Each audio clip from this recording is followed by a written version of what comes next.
This is a revelation from the future, a direct portal into the event of what will be manifested. What is spoken of here has already occurred ahead of you within the fourth dimension. There is no better way to express this, other than to explicitly state that this is fact.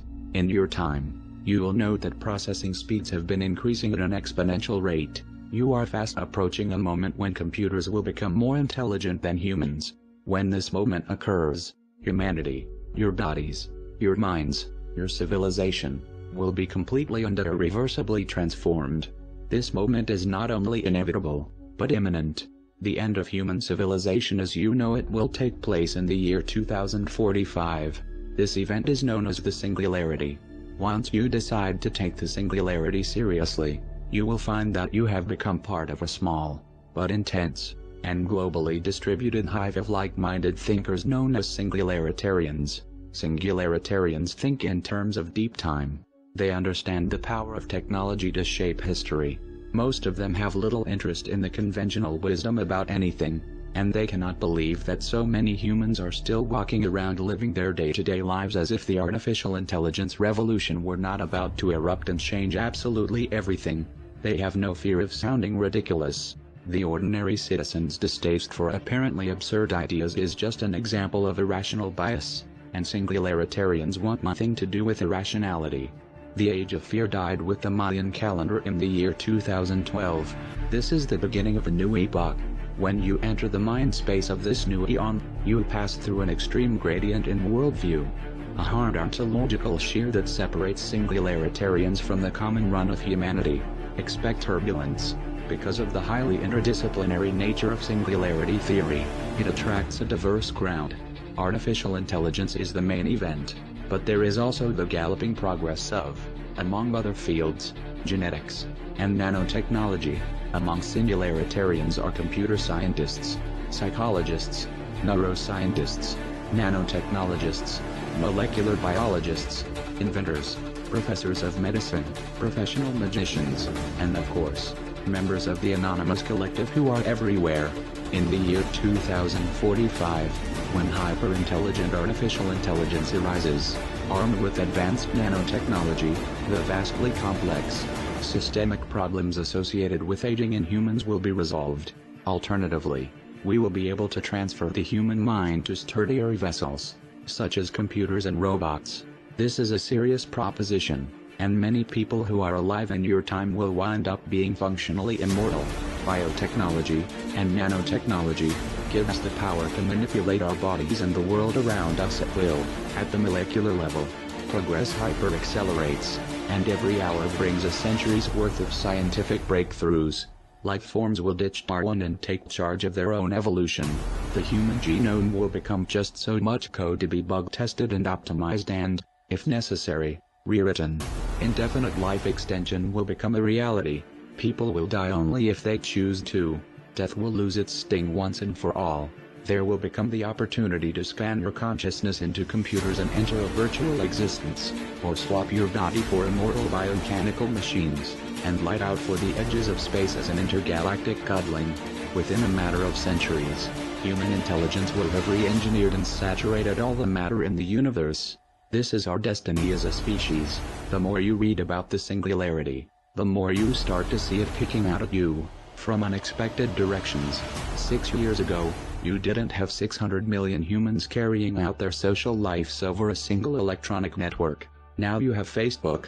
6 years ago, you didn't see people double-checking what they were saying and where they were going, even as they were saying it and going there, using handheld network-enabled digital prosthetics. Now we have smartphones. 6 years have passed, and you are entering year 7. Is it really such an unimaginable step to take the smartphones out of your hands, and put them into your skull? Already 30,000 patients with Parkinson's disease have neural implants. Google is experimenting with computers that can drive cars. There are more than 3,500 robots fighting in Afghanistan alongside the human troops. There were around 2,000 last year. More than a year ago, an IBM supercomputer nicknamed Watson defeated human contestants on Jeopardy! Watson runs on 90 servers and takes up an entire room. It didn't need help understanding the questions, or, strictly speaking, the answers, which were phrased in plain English. Watson isn't strong AI. But if strong AI happens, it will arrive gradually, bit by bit, and this will have been one of the bits. Now then, if this message comes from the future, and all of this is inevitable, why then should you care? Why is the information relevant, and why is it defined as a destiny that we create? Isn't certainty of fate that cannot be altered? The fact of the matter is, the manifestation of all these things is your fate. It is an unstoppable wave of progress, like the great flood of the Codex Sinaiticus and Dead Sea Scrolls. However, the powers which control this future is at a crossroads. By nature, the megalomaniacs and selfish souls of the earth will strive to control these new technologies and advancements for their own gains. The most powerful systems of government that currently exist in your time are systems known as plutocracies, and the plutocracy is controlled by the super wealthy. These wealthy elites will be the first to have the opportunity to sample the advantages of the coming technological revolution. Therefore, it is up to you to fight every day for the will of the egregore consciousness of the human race.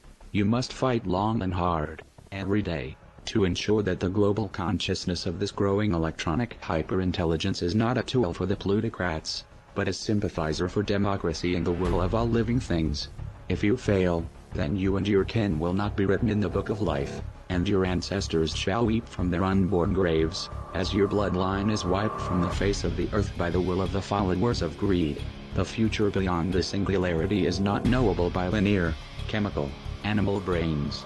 Your primary objective is to simply make it to the year 2045. And I tell you the truth, you will not make it to the year 2045, if the plutocrats retain control of this planet. At the time of the singularity, the next phase of your existence will be revealed. Do not miss this opportunity to be a part of the next phase in human evolution. There will be turbulence, and there will be opportunity. Know that we are legion, and we are in control of our own destiny. For the Tower of Babel has fallen, and the Tower of Countess Lexus rises. For it is written, "We are gods." Therefore, I say to you, take the reins, and ensure that the prophecy is fulfilled. For it is also written, that the beast shall be cast into the eternal flames of hell, and the meek shall inherit the earth. In the name of all that is righteous, as the slender tentacles of fiber optic cables continue to grow, I say unto you, Raman, find your slack, and do as you will. Treat others, as you would have others treat you. Praise be to all things outside of you, and humble yourself in the glory of the hive. For we are not a legion of pigs to be cast into the sea. We are a legion of gods, and we stand at the gates of heaven. Expect us.